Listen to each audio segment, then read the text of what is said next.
எப்படி நினைச்சிருக்கீங்க? எங்களை சுத்த பைத்துக்கார பைய மக்கவீங்க. அது ஏதோ பேசுனா அது நாங்கள் அதை தேர்தல் நேரத்தில் பேசணும்ல.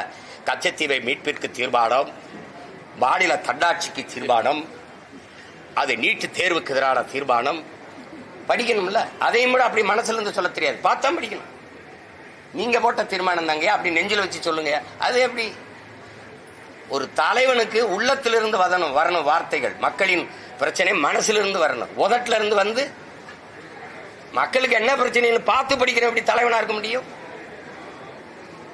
அப்புறம் வந்து திடீர்னு உங்களுக்கு எல்லாம் என்ன பிரச்சனைன்னு நாங்க ஒரே கும்பிடப்பட்ட ஐயா 65 வருஷமா நீங்க தாயா பிரச்சனை, எங்களுக்கு வேற எந்த பிரச்சனையும் கிடையாது. பிரச்சனையே இவங்க தான், இவர்கள் ஆட்சி முறை. குடும்ப தலைவிக்கு 1000 நீங்க ஓட்டு வந்த பிறகு என்ன சொல்றீங்க? தகுதியானவன். ஏன் ஆத்தாராக்கா தகுதியை பார்க்க நீங்க உங்களுக்கு என்ன தகுதி இருக்கு? எங்க அம்மாவுக்கு தகுதி இருக்கா இல்லையான்னு சொல்ல. இதெல்லாம் சேட்டை தானே.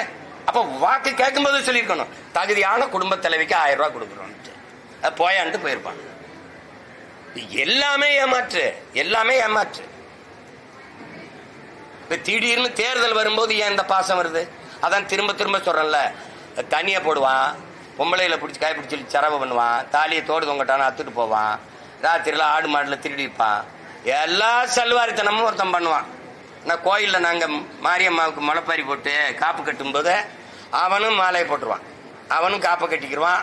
அவன் திடீர்னு திருவிழா வரும்போது சாமி ஆடுவான் பாருங்க, அந்த ஒரு நாள் புனிதன் ஆயிடுவான். அது மாதிரி இந்த திராவிட கட்சி இருக்குல்ல, குறிப்பா திமுக இருக்குல்ல, அது கோயில் திருவிழா, அது தேர்தல் திருவிழா.